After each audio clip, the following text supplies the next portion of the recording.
Breaking news coming in, we're learning that Rahul Gandhi has arrived in court. Remember, essentially the Bharat Jodo Nyaya Yatra has been paused for a few hours. It's set to resume at about 2 p.m. All of this is because Rahul Gandhi is set to appear in connection with a defamation case from back in 2018, which was filed by a BJP leader. Now, this case pertains to an alleged remark that he had made against the Home Minister, where he had called him a murder accused.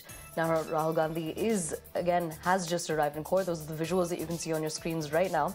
And this case dates back to a 2018 case of defamation, allegedly because of a remark that he made against the Home Minister back then.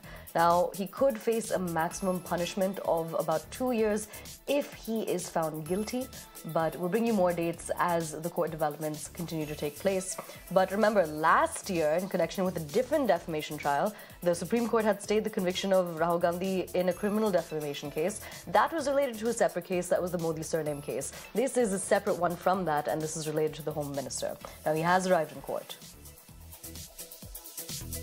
अभी भाषण में तमाम बातें आती हैं और तमाम तरीके से लोग एक दूसरे पर आरोप प्रत्यारोप लगाते हैं, बोलते हैं। उसी तरीके से राहुल जी ने जो अपनी बात में उन्होंने कहा था, उसको इश्यू बना के भारतीय जनता पार्टी ने और सरकार ने, उत्तर प्रदेश के सरकार के लोगों ने, जो भाजपा के कार्यकर्ता हैं, उन्होंने जानबूझ के इश्यू बना के यहाँ पर एक मानहानि का मुकदमा दर्ज कराया है। और राहुल जी यात्रा छोड़कर, सोचिए जो इतनी महत्वपूर्ण यात्रा चल रही है उनकी, मणिपुर से लेके महाराष्ट्र तक की, उस यात्रा को बीच में छोड़ के ब्रेक करके अब यहाँ आना पड़ रहा है। ये जानबूझ के केवल और केवल परेशान करने की इनकी रणनीति है कि कैसे भी राहुल गांधी परेशान हो जाएं, डर जाएं और मैदान छोड़कर हट जाएं। पर मैदान छोड़ने वाले कांग्रेस नहीं है, मैदान छोड़ाने वाले हम लोग। आज समन इशू हुआ है, आगे की क्या प्रक्रिया रहेगी? जब वो कोर्ट में आएंगे, क्या कुछ उनसे पूछा जाएगा? माननीय राहुल जी की जमानत अर्जी न्यायालय में पूर्व से ही विचाराधीन है। आज सुनवाई नियत है। आज राहुल गांधी जी ससम्मान न्यायालय में उपस्थित होकर अपनी जमानत स्वीकृत कराएंगे और जमानत स्वीकृत होगी, क्योंकि ये जमानती धारा है, ठीक है ना।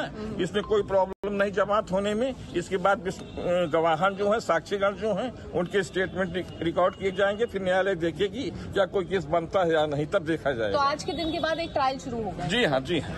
अपनी पिटीशन में जो उनके एडवोकेट हैं बीजेपी की तरफ से, उन्होंने लिखा था कि पॉलिटिकली मोटिवेटेड उन्होंने बयान दिया था कर्नाटका इलेक्शन से पहले। तो मैं भी तो यही कह रहा हूँ कि पॉलिटिकली मोटिवेटेड एक केस फाइल किया गया है। सेम पॉलिटिकली मोटिवेटेड फाइल किया गया है। राजनीतिक दुर्भावना से हमारे क्लाइंट जो हैं सम्मानित राहुल गांधी जी, उनकी प्रतिष्ठा को, राजनीतिक छवि को धूमिल करने के उद्देश्य से केस फाइल किया गया है। राहुल गांधी को समन गया है, कुछ ही देर में वो आने वाले हैं। क्या कुछ है केस और आज क्या कुछ एक्सपेक्टेड है?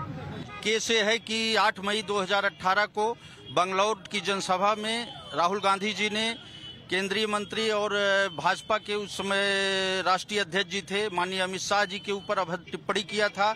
उसी से जुड़ा हुआ मामला है। उससे क्षुब्ध होकर के तत्कालीन भाजपा जिला उपाध्यक्ष और डिस्ट्रिक्ट कोऑपरेटिव बैंक के चेयरमैन विजय मिश्रा जी ने हमारे माध्यम से कंप्लेंट केस फाइल किया है। उसी में उनके गवाहों का बयान हुआ, 200 और 202 का बयान हुआ। गवाहों के बयान के बाद तलबी बहस हुई। तलबी बहस के बाद 27/11/2023 को माननीय न्यायालय ने उनके खिलाफ प्राइमा फेसाई एविडेंस पाते हुए उनको धारा 500 आईपीसी के तहत तलब किया है। पॉलिटिकली मोटिवेटेड केस नहीं है, उनके खिलाफ प्राइमा फेसाई एविडेंस है। सारे वीडियो क्लिप और वीडियो फुटेज, सीसीटीवी फुटेज वहाँ के जो भी है, और सोशल मीडिया पर सारा न्यूज चैनल के माध्यम से पता चला। तब वो तत्कालीन भाजपा जिला उपाध्यक्ष विजय मिश्रा जी ने वो केस फाइल किया है। ऐसा कुछ भी नहीं है। प्राइमा फेसाई एविडेंस मिलने के बाद ही माननीय न्यायालय ने उनको तलब किया है।